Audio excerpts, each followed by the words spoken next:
বাংলাদেশের মধ্যে একটা থাইল্যান্ড ভাইব চাই, তাহলে এই ভিডিওটা একদমই মিস করা যাবে না। আমি এখন আছি কক্সবাজার আর চলে আসলাম একটা beautiful resort, the wave resort. রিসোর্টে ঢুকেই আমার কাছে মনে হলো ভাইবটা একদমই ডিফারেন্ট। মনে হচ্ছিল কোনো ফরেন বিচ ডেস্টিনেশনে চলে এসেছি। এন্ট্রিতেই তারা রিফ্রেশিং একটা ওয়েলকাম ড্রিঙ্কস দিয়ে আমাদেরকে ওয়ার্মলি ওয়েলকাম করলো। এটা আসলে এত মজার ছিল কারণ আমরা একটা লং জার্নি করে এসেছিলাম আর এটা আমাদের খুবই দরকার ছিল। আমি এখানে তাদের বিচ একটা ভিউ এনজয় করছিলাম তাদের ড্রিঙ্কস নিয়ে। এটা আসলে বিচের এত কাছে যে তাদের এই লবি থেকেও বিচটা দেখা যাচ্ছে। পুরো রিসোর্টটাই আসলে আমার কাছে খুব অ্যাস্থেটিক লেগেছে, খুবই কাম পিসফুল একটা এনভায়রনমেন্ট ছিল। এখন চলেন আপনাদের সাথে আমার রুমটা শেয়ার করি। আমার না এই জায়গাটা খুবই ভালো লেগেছে, মানে আমার কাছে খুবই সুন্দর লেগেছে এই জায়গাটা। আচ্ছা যাই হোক, এখন আমি আমার রুমটা দেখাই। তো এখানে রুমটা আমি ওপেন করে ফেললাম। রুমে ঢুকে প্রথম যে জিনিসটা আমার চোখে পড়লো সেটা হচ্ছে রুমটা ভীষণ ক্লিন, সবকিছু এত সুন্দরভাবে অ্যারেঞ্জ করা আছে, দেখেই ভালো লেগে গেছে। এমন সুপার কমফোর্টেবল বেড দেখে মনে হচ্ছিল যে আর কিছু করতে ইচ্ছে করছে না, এখন আসলে একটা ঘুম দেই। রুমটা আসলে আমাকে খুবই কোজি আর রিল্যাক্সিং একটা ভাইব দিচ্ছিল। রুমে আসলে সবকিছু দেওয়া ছিল, ওগুলো ক্লিপ আমি জানি কেন নিতে ভুলে গিয়েছি। যাই হোক, এখানে ওয়াশরুমটা দেখিয়ে দিচ্ছি। ওয়াশরুমটাও খুবই নিট অ্যান্ড ক্লিন ছিল, যথেষ্ট বড় ছিল, শাওয়ার স্পেসটাও আলাদা ছিল। ওয়াশরুমে টয়লেট্রিজ দেওয়া ছিল, হেয়ার ড্রায়ার ছিল,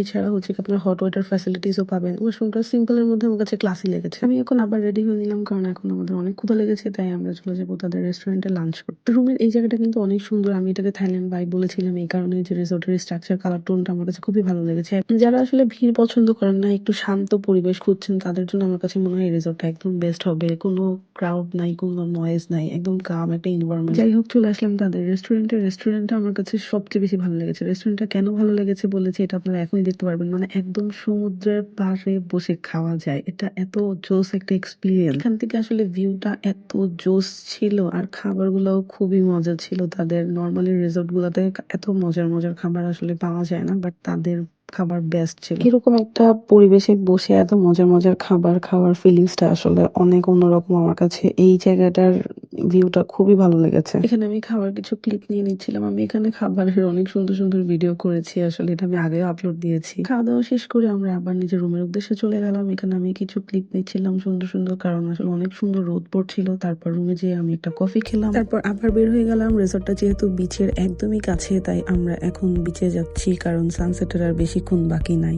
তাই আমরা ভাবলাম যে সানসেটটা আমরা বিচে যেয়ে এনজয় করব, সেভাবে আমরা চলে গেলাম। ওখানেও যে আমি কিছু ক্লিপ নিয়েছি।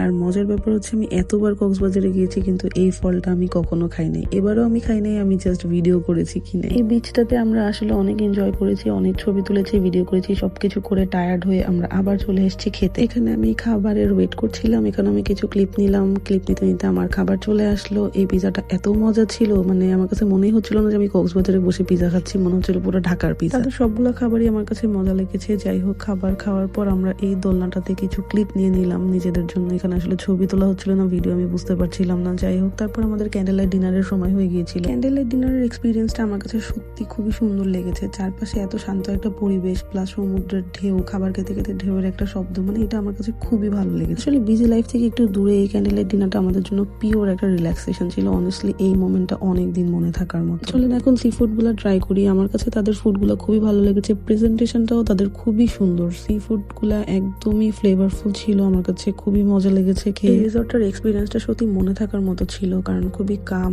এনভায়রনমেন্ট আসলে তাদের। আমি ডেফিনেটলি আবার এসে আরাম করতে চাই। কক্সবাজারের বাজেটের মধ্যে আই গেস এটা খুবই ভালো একটা রিসোর্ট হবে। যাই হোক, আজকের জন্য টাটা, বাই বাই।